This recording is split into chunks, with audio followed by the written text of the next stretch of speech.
All right, so today we're gonna start pulling off the gas tank and getting down to the air filter. We're gonna replace it with a Rottweiler Stage 3 kit. I've already got the SAS canister delete kit and everything done on here. And then I got it to Cat recently. I've already got the fuel dongles. The O2 sensors are deleted. Since those fuel dongles are in, I don't know if you can even see those things. They're kind of up there, tucked in there. So that's done. So we're gonna get that air filter buttoned up and then we'll go on from there. So these are all the parts that come with the Stage 2. I think I misspoke a minute ago. I said that I had the Stage 3 kit. I think it makes it a Stage 3 because I already have the fueling dongles and everything, but what I ordered was a Stage 2. So in the box, this is what you get. This is a debris plate, I believe. This gets zip tied in with these guys. It keeps like large pieces of debris from hitting your air filter and stuff and getting down inside there. So this is what comes with it. This is your air filter, obviously. Pretty cool design. Get your base plate. Really thick, heavy plastic. Like this looks like it's really well made. Excited for that. And then with the Stage 2 over the Stage 1, you get this velocity stack. So it's they said it's a tuned, I think it's an 80 or 88 millimeter velocity stack or something. If you don't get the Stage 2, you have to modify the stock velocity stack that's in the intake. So I'll show you that when we get it out, but I opted for this this velocity stack just so that it makes things simpler, and who doesn't like a nice machined billet aluminum velocity stack anyway, right?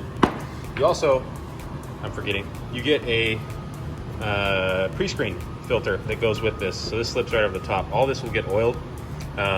It's just to keep your main filter from getting clogged up and eating a lot of junk. It really helps you maintain the life of this filter.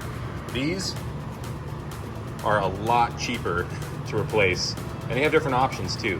So I'd rather replace this pre-screen filter if it starts to get really old, you know, just from a lot of years of use, rather than this whole, because this is molded in here. You can't take these off as far as I know. So you'd have to replace that whole piece, and I don't want to do that. So, all right, I'm gonna start taking the bike apart.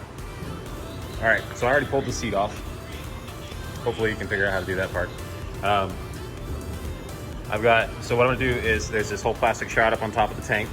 So all these screws need to come out. And then underneath here, right around to the front, we got this screw and the same thing on the other side. I don't know if you can see it in there, but there you go. Right up here. So I got that one that got to come out. And then you got these. And I think that there's one that's also hidden behind this top plastic shroud. So once we get that top plastic shroud off, then we'll do that. And then we'll have to disconnect the fuel tank. I believe that there's only one, let's see. Yeah, we gotta take these fuel lines off of the petcocks in here. At least that one, and that's gotta come around. And then I think it can stay on this side. And then there's a quick disconnect up in here, right here. So that quick disconnect should allow you to pull that whole thing straight up. So we'll see though. We'll see when I get that back that part. All right, so I just wanna show you what I'm using here real quick. So this is a T30, and I'm using it on a swivel socket here. This helps a lot to get back into some of those tight corners. So I've taken all of the bolts out, or the screws out up here, and I took that little secret one out up there. So that's out. These things, all you gotta do is pull forward, and there's like a little tongue in the back here. Just make sure that snaps out. And then that whole piece comes loose. You take it right out. Easy. All right. So the next thing I did was I pulled those little holders in here. So when you slide those side fairings on, they clip in behind that little holder right there. So I pulled that off. And now I'm gonna pull this little shroud off the top here. So these screws that go into that are these are a T20. So I'll pull that off, and then I'll loosen up the tank. This shroud on the top is loose, but because I have the Scott steering stabilizer and the bracket and everything in here, it's kind of stuck underneath that, so I think I have to pull it off at the same time as the tank.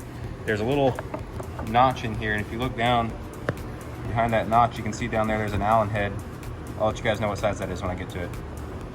So once that's loose, this is loose down here, and I think that there's some bolts that hold the tank down here, then the tank should be loose.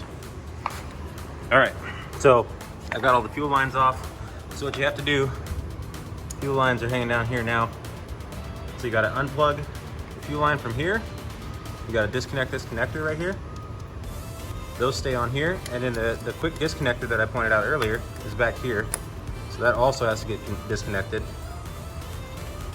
And then on the other side, this side, all it is the fuel line. So that just comes off right there.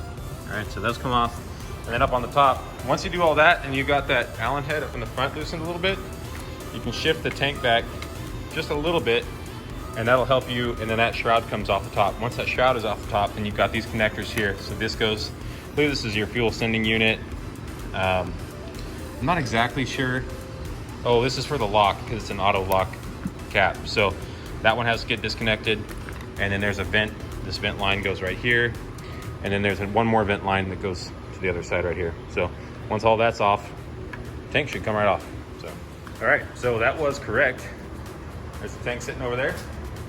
As soon as all of this stuff on the top is unhooked, I don't think I mentioned, but there are 2 bolts that go into this, the side of the air filter here. I'll show you guys those when I put it back together so that you know where those hold the back of the tank, and that Allen head up here holds the front of the tank.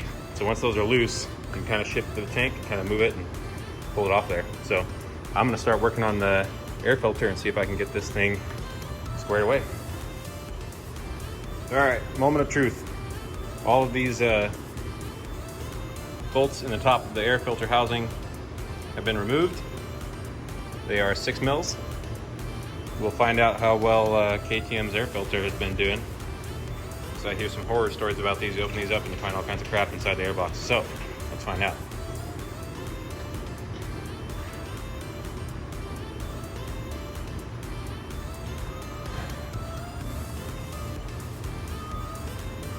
Looks pretty darn good to me.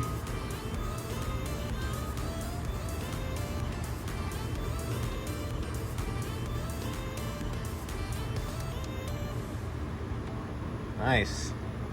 Okay. Now we get to the part where we pull this old airbox system out.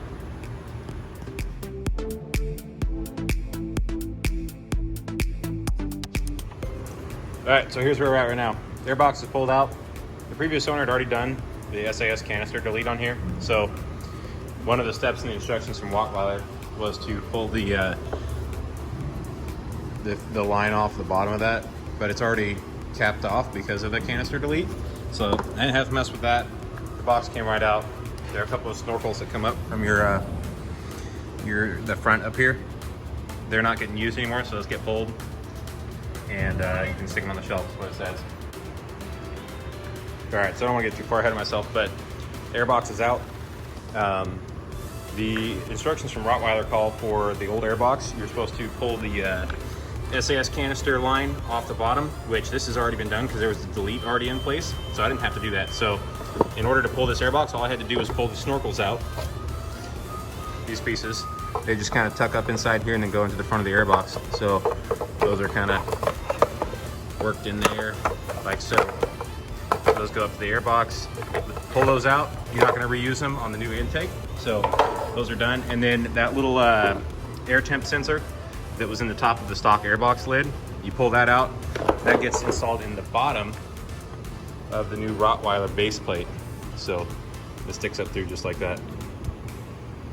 So now I think I'm right about at the time where I'm going to install this new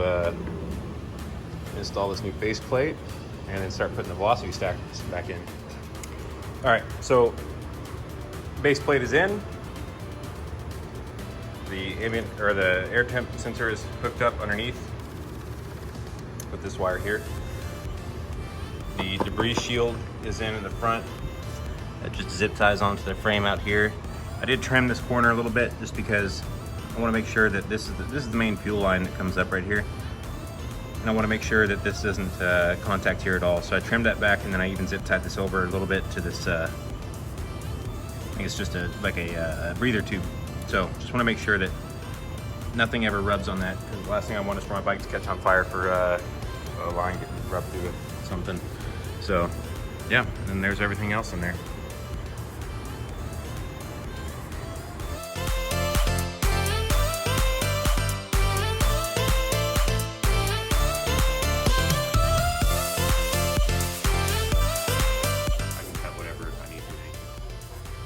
Okay, so the last thing I showed you guys was we put the base in on that filter, the new intake. And so the next step is oiling this filter so I can actually install the filter. So Rottweiler calls for any oil, spray-on air filter oil that is good for foam. So this one is good for fabric and foam filters. It just has to be specifically that it's okay for foam, because certain polyurethanes will actually eat foam filters. So like they use a lot of polys in these oils, so you gotta make sure it's good for foam. So when you're doing this, they say to spray around in a circular motion. Pardon the forklift in the background. So spray around in a circular motion on the whole filter, and then work it in, because usually you have around 20 to 30 seconds to actually work it in before there's a thinning agent that's built into these oils that allows it to soak down into the cells of the foam. So that thinning agent will dry up and it becomes really tacky afterwards. So that you want to use that while you have it to really work everything into the filter. So we'll do that on this. So this is the pre-screen filter, and then this is the main filter. So we'll do this one first, set it off to the side, and then we'll do the main filter.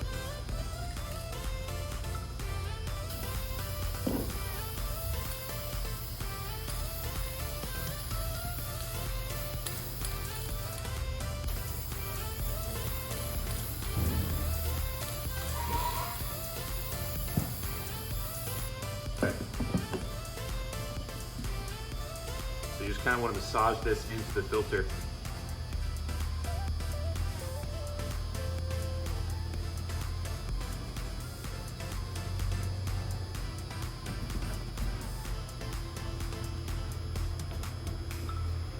And if you can, you want to wear gloves while you're doing this, because really this stuff gets all over, and once that thinning agent's gone, it's really tacky.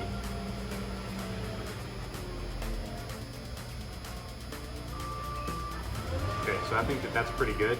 I don't want to go super heavy, because I know that like if you put too much of this foam, this filter oil on these things, sometimes it could pull it into the intake and into your like mass airflow sensor, which I don't know that these have, these motorcycles, but I know like on a truck or whatever, if you put too much oil in the foam filter, it can kind of get gunked up on your sensors and stuff and mess things up. So we do this other one real quick.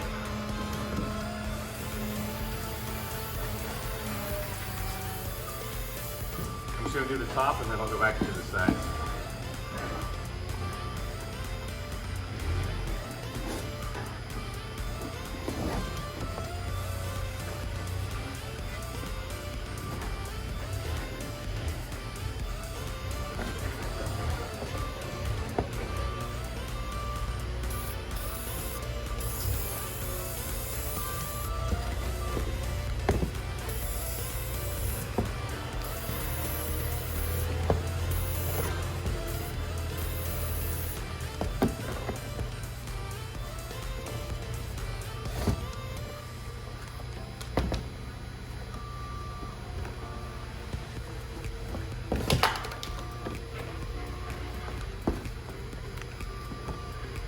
Okay, that should be pretty good. I'm gonna get a rag and wipe down some of these plastics, but next video, I'll show you guys what we'll be installing in the bike.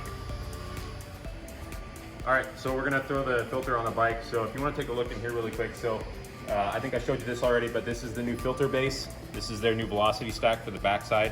The stock velocity stack, I'll show it to you real quick.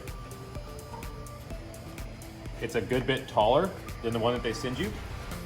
Because of the fact that this filter, when it sits over the top, it won't clearance on the inside of that frame that's in there. So you have to either, if you opt out of getting this velocity stack from Rottweiler, then you have to trim this one down by 3/4 of an inch in order to fit properly.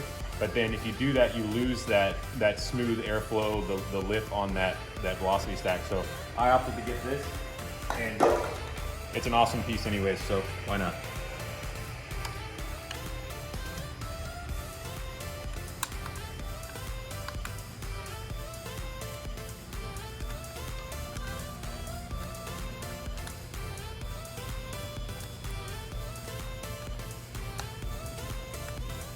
Okay, that's in. Let me grab the pre-screen.